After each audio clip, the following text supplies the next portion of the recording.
This is episode 18 of the Social Impact Journal. My name is Jack Farron and I'm your host. It would be great if you can follow us on social media or share this episode with your friends and colleagues.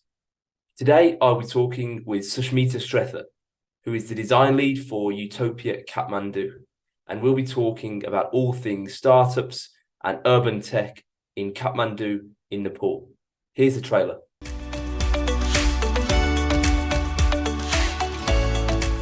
How can you make cities a better place for the many?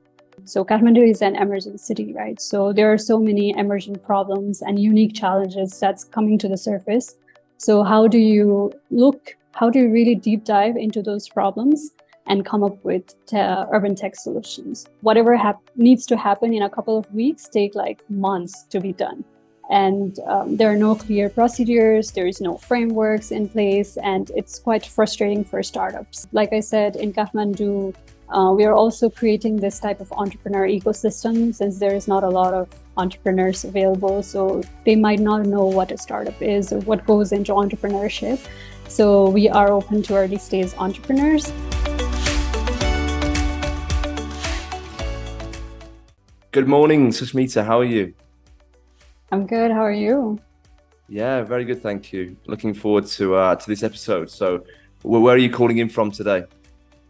So I'm in Kathmandu. It's quite hot. It's been raining every day, but still it's very hot. So yeah. Great. Last day here for me in Uganda before heading off to the UK and the US. So looking forward to really talking with you today about the startup ecosystem in Nepal and some of the great work you're doing in building different ventures. So before we get into that, I'd like to know, what your career story has been up to this point and how you ended up working with Utopia in Nepal. Yeah. So thanks for having me. Quite looking forward to this conversation too. My background is quite multidisciplinary, actually. I started out with philosophy, and then I took a big leap and started my career towards sustainable architecture. And then after that, I got a role as a design lead at Utopia Kathmandu. So before joining Utopia Kathmandu, I was actually into work with constructing with natural materials. So I was in Portugal learning about participatory design process, where you believe that people who have the problems are the ones who can come up with solutions. So that was the kind of like the general process that we were working with, and we were also involving community members, local government bodies, community representatives. So that's when I got to know about participatory design process and design thinking, basically. So participatory design process also has kind of like similar approach to human-centered design. So what is human-centered design process is that it is the key to put the people at the center, define their problems, define their challenges, and come up with solutions that tackle all aspects of a problem. So that is basically human-centered design approach. And I got to kind of practice this approach also in Portugal when I was volunteering with the Campania. It's a neighborhood, and they were trying to build their neighborhood more living and sustainable for all of its inhabitants. So they were kind of using this design thinking approach, and that was my intro to design thinking, basically. And as I was coming back to Kathmandu, I got to know about Utopia Kathmandu. And for them, the core is the design thinking, systems thinking, futures thinking process is kind of like at the core. And so I got to practice design thinking, futures thinking, systems thinking with a range of diverse group. So we work with entrepreneurs, professionals, organizations, development organizations. So currently we are testing our new service vertical called Futures Thinking as a service for organizations as well as individuals. And I've been quite happy to be working in this field. And we're also prepping for our new upcoming Q3 cohort, which I'll probably touch on later. Amazing. So futures thinking. Tell me more about that. Yeah, so futures thinking is looking into I think it's quite self-explanatory, the terminology itself. Is you look into the current history, the patterns of the history, and you make a vision for the future. So what is the landscape of the future going to be like? And future is a plural, so it's not one future, but how do you create multiple alternative futures for your organizations or for yourself? Maybe as a CEO, you're struggling with the vision for your organization, or maybe you're struggling with an existing culture that is in place. So how do you make those kind of shifts? How do you make those kind of transformation for your organization? So there are different process that goes under futures thinking, where you look into your past, and then you look into your current status and create multiple alternative scenarios, and you make an action plan based on that. So that is kind of like a futures thinking, foresight thinking. It's quite new, especially in Kathmandu. Actually, globally also, it's kind of a new service, but in Kathmandu, we are kind of playing with it, and we're actually looking to prototype the process right now. Yeah. Excellent. So tell me more about Nepal as a country and its startup ecosystem. Startup ecosystem is growing, but Nepal, I think you know about Nepal. Nepal is very small. It's a developing country, and Kathmandu in itself is pretty small. I cannot really tell the startup ecosystem in Nepal, but I can tell based in my experience with Kathmandu startup.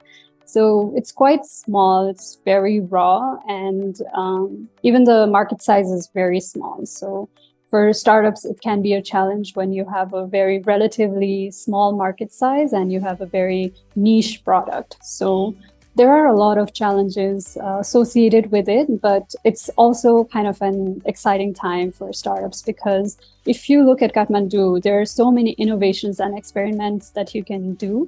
Like technology has not really penetrated the market yet. So there is that whole gap in the market, and you can really play around with it. I'll touch on maybe like challenges later, but maybe one of the main thing is lack of skilled manpower, or like even lack of entrepreneurs in Kathmandu, which makes it even difficult for the startup ecosystem to thrive. Like myself, I also went abroad for studies, right? So like me, there are like so many youth who's moving abroad because they don't really see that there is a viable opportunities here in Kathmandu. So they need a job security, better opportunities. So there's not a lot of interest in young professionals to stay in Kathmandu. So that has been like really a big challenge. But yeah, we can maybe like talk more about other challenges later, but it's still quite small and raw for now, the startup ecosystem. Great. So Kathmandu is, of course, the capital, and right. What are the major cities in the country? The major cities are Kathmandu, Pokhara, some in the eastern part, so Biratnagar, Jhapa, which is more like kind of closer to the border of India. So those are mostly the bigger, larger cities, and they're actually also growing rapidly. So in Utopia, we say something called emergent city. So Kathmandu and these kind of cities are exponentially growing. So we say that it's an emergent city. So yeah, Kathmandu, Pokhara, those are the bigger ones. Great. And I understand you have more of a focus working with urban tech startups and businesses. So if we touch on the challenges, you mentioned the lack of entrepreneurs and skills, partially due to young professionals leaving the country. But what are the key challenges do you see? If I'm a startup and I've just set up in Kathmandu, what are those initial challenges that I'm to face beyond of course the market size? Yeah, so I think there is also a very limited market demand in Kathmandu for for products that are just emerging, for services that are just emerging, because people are so habituated with what is already in place. So they're not really looking for alternative solutions. So that is kind of challenging for startups who need larger customer base. So that is also one of the challenge. And I think the main challenge is Nepal being the developing nation. We don't have a lot of funding opportunities for startups. So that is a big gap. So even though government has kind of started some funding opportunities for startups, and they are finally understanding that startups are quite necessary in Nepal to create job opportunities for science and technology innovations. So they do understand that, but the funding isn't available, and there is not a lot of investors in Kathmandu who will invest in startups because they're sometimes very risk averse, or they're hesitant to invest in startup because like with startups there is so much uncertainty. You don't know if the idea is going to scale up. You don't know when you're going to get the return. So for investors, it's like, why do I want to invest in startups? So that has always been very challenging for startups to get funding from investors. And yeah, there are not a lot of angel investors. You have to go through so many hassles if you want to get loans from banks. So yeah, those are kind of like the major challenges. And Utopia actually works with impact-based solutions. So impact-based startups. So is your idea creating an impact in people's lives, or it creates an impact, positive impact in the environment? So we are looking for investors who want to invest in social impact ideas. So imagine there is already such a small pool of angel investors and investors in general in Kathmandu. So it's even harder to get investors who want to invest in an impactful idea. So that is quite a big gap in Kathmandu. And not a lot of angel investors, not a lot of venture capital firms. So that is only one side. The other side is the bureaucratic hassles and logistics. Like Jack, if you remember, I didn't have internet, so I couldn't get into this podcast call a couple of days ago. So those kind of issues, like, it sounds very minor, but it just gets frustrated over time when you cannot do certain things on time, and whatever needs to happen in a couple of weeks take like months to be done. And there are no clear procedures, there is no frameworks in place, and it's quite frustrating for startups, as they try to maybe set up their production unit, or they want to import their products, or they want to export raw materials. It gets quite frustrating over time. And I guess this is frustration that is generally shared by all the Kathmandu or overall Nepal inhabitants, and not just like startups. So yeah, those are kind of like big challenges. Yeah, I was going to ask about some of the infrastructure around digital. So you mentioned the internet. I know you're having some internet problems when we were trying to record before.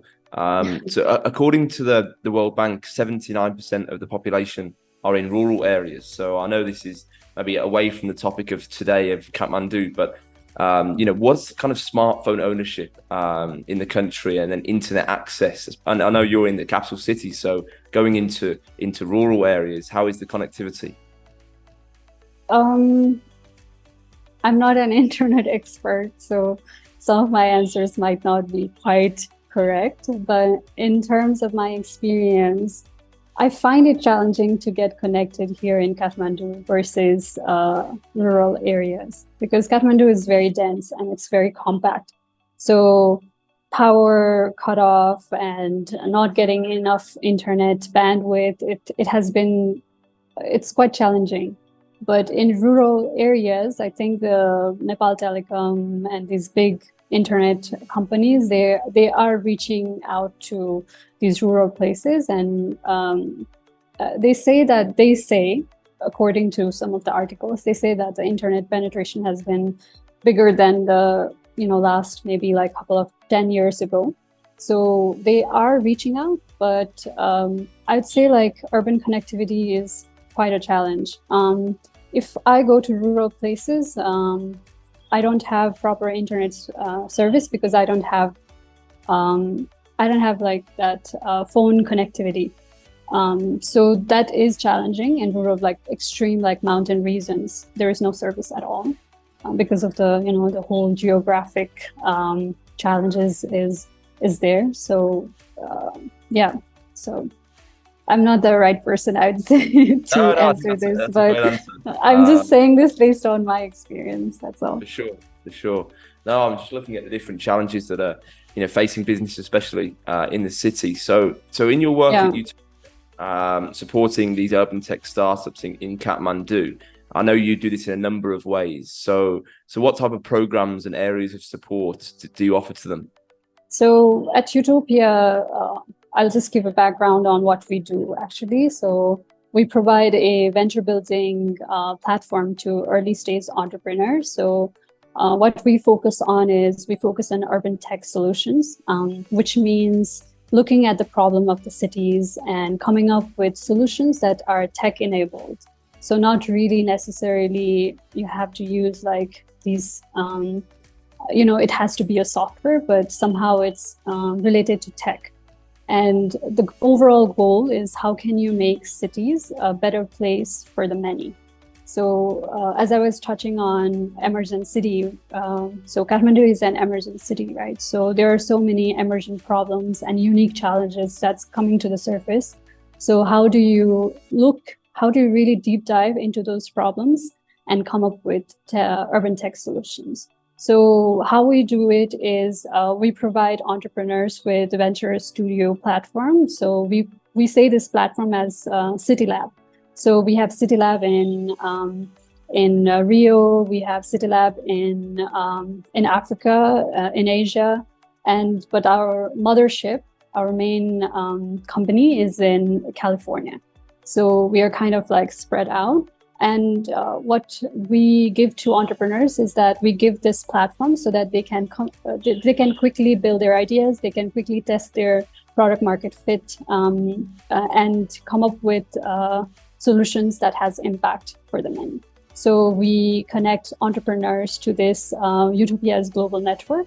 And this platform is like a one-stop shop where they can get everything necessary to build and test their venture. So our core program is actually divided into two phases. So we have explore phase and we have build phase. So for explore phase, we have something called a 100-day cohort model where we help entrepreneurs to come up with a minimum viable product in 100 days. So it means that the entrepreneurs have to go through this intense 100 days with us, where we connect them with experts in their focus areas. So we actually come up with the thematic areas as well. And it depends on what under that theme, which focus they want to have. So within that focus, we will connect them to experts. We will help them build their ideas, their product. We will help them in the business angle, finance angle. So we have a whole team within Utopia who will support entrepreneurs in building their venture. So for early stage entrepreneurs, they will go through this process, like what I was mentioning before, the HCD process, where they go through the inspiration phase, they go through the ideation phase, they go through prototype phase, and they iterate. So the iteration part will happen again and again throughout the 100-day cohort model. So, and for build phase, actually before that, once you have the MVP, so let's say we have 12 to 15 entrepreneurs for our first explore phase, but we only take maybe one or two co-founders. to go to the build phase. So we will inject them with a certain amount of funding, a certain amount of seed money, and they can build their venture, which will secure 1,000 customers for the build phase. So it's like going from MVP to actually going to the market. So for the build phase, it will be much longer. So it won't be 100 days. It could be, I don't know, years. So, but our goal is maybe within 6 to 8 months, they have 1,000 customers. So that is 2 phases. So what to expect through this platform is, I think I already touched on a couple of things, which is a team which is fully dedicated to support the EIRs, or entrepreneurs in residence, and opportunities to quickly test, iterate, talk to their real users, tinker their prototypes, whether it's hardware or software. And we also have something called co-founder dating, where all the entrepreneurs, they come together and they can see like, okay, who do I want to work with to build this venture? So there's something called co-founder dating, and we also have access to local and global networks, and they can form partnerships. So those are some of the key things about our platform. There's much more, I'd say. Yeah, co-founder dating. That's a new term I've heard. Is that a networking and have you seen that where you have you mentioned 12 to 15 entrepreneurs in residence?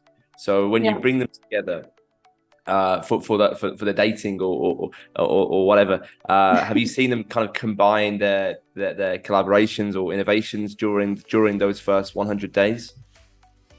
Yeah, so for our past cohort KO2, actually, for cohort KO2, we had, I think, around 6 entrepreneurs, and they were looking into different thematic areas like urban health, urban energy, urban waste. So we had those entrepreneurs work in pairs.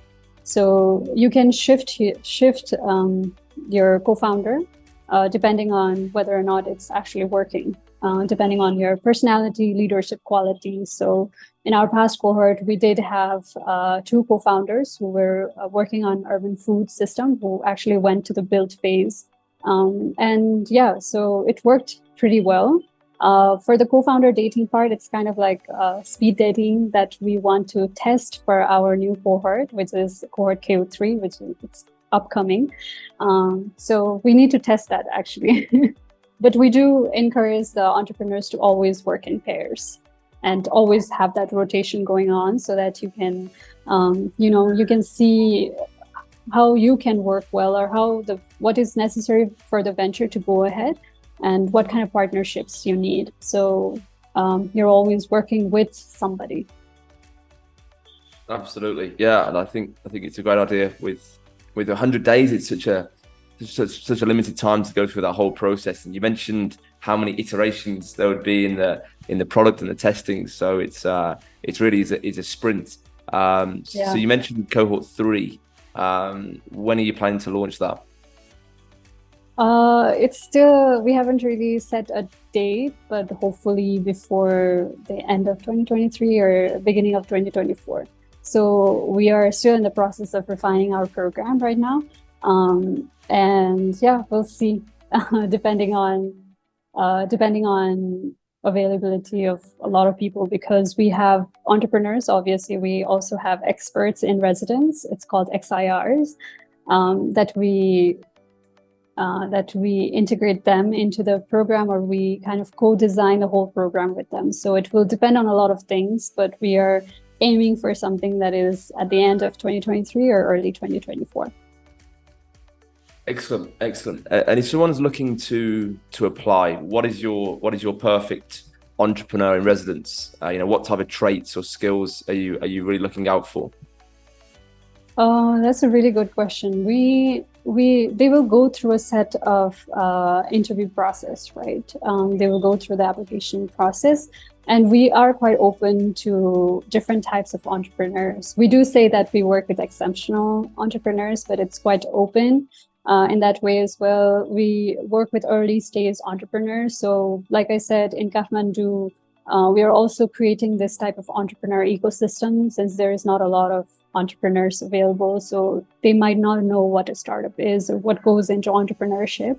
So we are open to early stage entrepreneurs. And I guess there is not a lot of things. I mean, I guess it also depends on what type of solution that they want to work with. So what we expect from entrepreneurs is their solution, whatever solution they create, is it impactful for the people in these growing emergent cities across Asia, Africa, and Latin America? And are they willing to utilize emerging or existing technology? So kind of creating these game-changing solutions using technology, and whatever solution that they create, does it have a clear business model? Will it impact the people, as well as does it have a potential to scale to maybe, let's say, 1 million customers or 1 million USD annual revenue? So those are kind of like the three things: the impactful solution, integration of emerging technologies, and then the viable business model for their venture. So those are kind of like the three things that maybe you need to have some kind of roadmap toward too. Yep. But we are quite open in that way. For sure. So let's talk about some of the ventures that have gone past the 100 days and into the built phase from the first two cohorts. So is there any particular success stories that you can share of specific startups? Yeah, so far we have done beta cohort and KO2 cohort. So beta cohort, we have a company called Zero Circular. So one of the co-founders, she's working with waste management system. So it's actually, I forgot to mention that Utopia also works as like a co-founder with these companies. So even after build phase, we want kind of put our hands off the table, but it's actually working together and building the company together. It's looking into waste management system in Kathmandu. So it's actually in the process of creating an alternative to fossil-based plastics. So single-use plastic has been a big challenge in Kathmandu. So they're trying to make this plant-based plastic for Kathmandu inhabitants and maybe scale to different other regions in Nepal. So that is, I'd say, one of our success story. We already have certain customer base, and we also have we have kind of done this product market fit. So we are also realizing that there is this necessity for bioplastics or plant-based alternatives to plastic, and Kathmandu government is also kind of going towards that direction of looking for other solutions for plastic, single-use plastics, basically. So I'd say that is one of the success story from the past cohort KO2. We have two companies, one working on urban food system, so looking into alternative food system, or kind of looking into the whole food supply chain system in Kathmandu. And for the other idea is looking into the Kathmandu built environment. So how can you make Kathmandu more living, sustainable, and regenerative? So it's called BuildX. So BuildX is looking into a couple of ideas, but right now we are looking into prototypes with natural paint. So how can you make 100% plant-based paint that creates a healthy indoor environment? So those are kind of a couple of companies that's under Utopia right now, and they're all in different stages. Some is really early, like pre-idea stage. Some is kind of in the middle. They're producing maybe like medium to high fidelity prototype, and one is actually in the market. So, and growing their customer base. So yeah, all in very different stages. Thank you, Sushmita. So a question I ask to all of my guests is, if you had your own social impact journal to write and you were given one page and you could write a piece of advice or an experience to a young person who is about to start their own social enterprise in what you would call an emergent city, if you could give them one piece of advice beyond the co-founder dating, what would you share with them?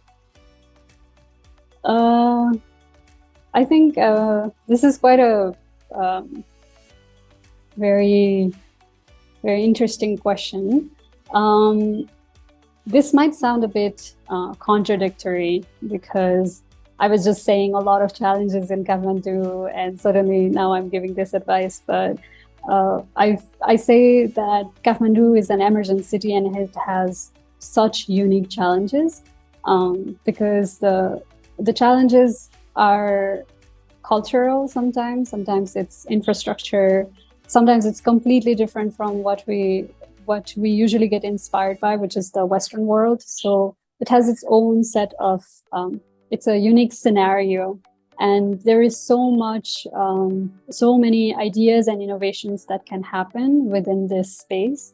There is room for experimentation, there's room for opportunities. So even though the startup ecosystem is still quite raw, there is still, and the market is quite small, but I would say that the challenges are unique. So that's why the innovations can also be very unique.